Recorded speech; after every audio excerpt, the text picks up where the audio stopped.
Mr. Speaker, I want to thank the delegate from Buckingham for pointing out that literally everywhere in the civilized world, viable unborn children are protected in the womb, and that this resolution, when it becomes part of our Constitution, is going to run afoul of that widely held and understood concept. The word supersede was used a few minutes ago by the delegate from Chesterfield. This is going to supersede all of those state laws that we have heard over and over again, and even on the floor today, are going to be protected, are going to be consistent with state law, going to be consistent with Roe versus Wade. This is not consistent with either. And I think the public should be completely aware of what this does. Again, we have heard over and over again that this word salad that keeps churning and that we got handed 5 minutes before we were going to vote on it in committee does those things, that it embodies state law, that it embodies Roe v. Wade. I just want to pull out a couple of things. Some of them have been alluded to already, but I want to highlight how this word salad is being used to cloud the true intentions of this amendment and what it will mean for Virginia and for all of Virginia's laws. In our existing law, we have a 3-doctor standard for late-term abortions, whereby 3 doctors have to basically agree about those protections of the life or health of the mother. In this new version, which will be in the Constitution, mind you, not in state code, it only requires 1 doctor. Guess which doctor can say that in his or her professional judgment that an abortion is required under these circumstances? The abortion doctor can do that under this resolution, under this constitutional amendment. The abortion doctor alone, without any consultation with anyone else, in his or her professional judgment, can make that determination. You know, I was so glad, and I'm thankful to the delegate from Alexandria that she revised her remarks as to the legal effect of this,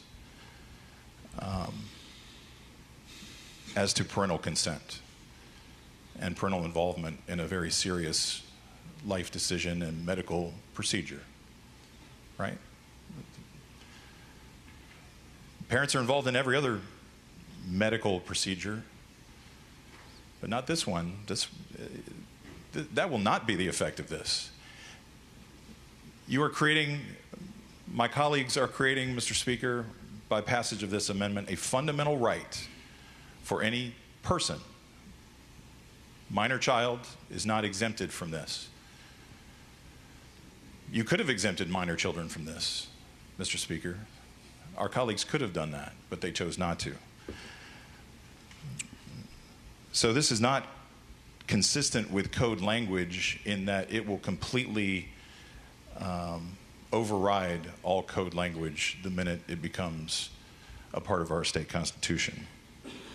So the word salad in here about 3rd trimester and compelling state interest, and all those words meant to make it look like it's like state law or make it look like it's like Roe versus Wade, are really not the way this is going to play out. Roe versus Wade, ironically, lays out a case for protecting viable human life. I don't think a lot of activists on either side of this debate understood that. I want to read from Justice Blackmun.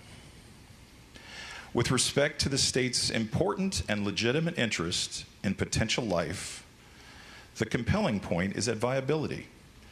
This is so because the fetus then, presumably, has the capability of meaningful life outside the mother's womb.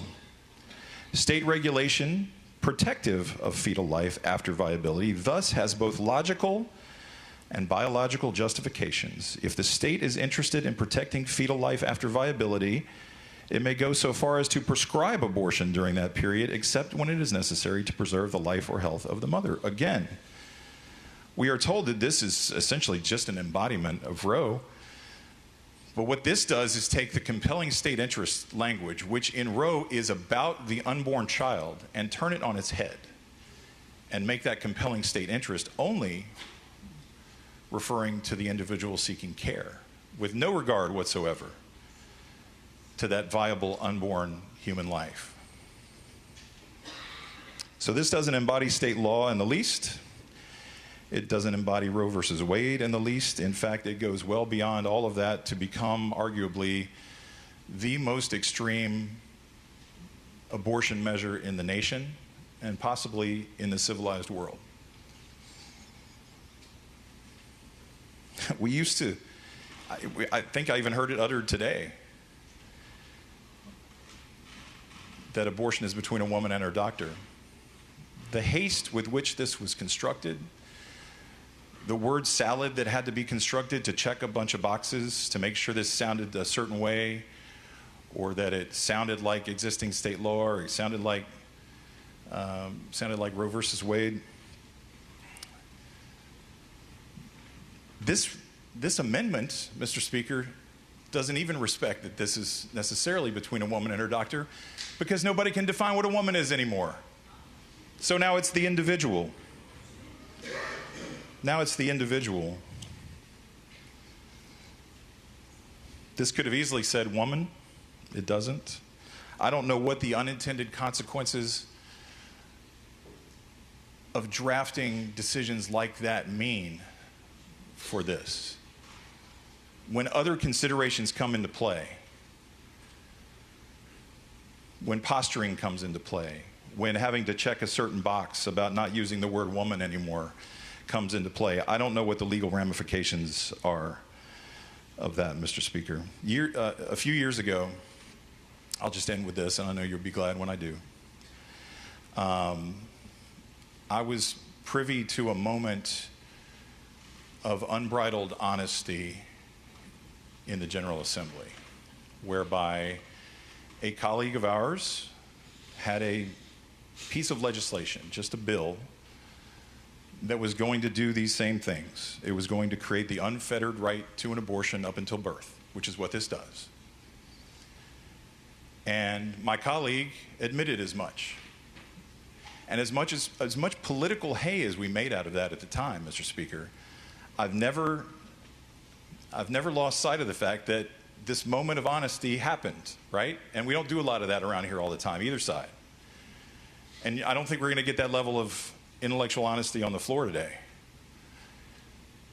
But this does the same thing that did. And it doesn't just change a code section. It puts it in the Constitution of Virginia, in theory, for all time. And with all the unintended consequences that these words may have when a court goes to look at it in the future. The moment we had a minute ago where there was this recognition that parental consent is likely to be affected by this, rather than the previous understanding that it's all going to be consistent. No, this will supersede parental consent.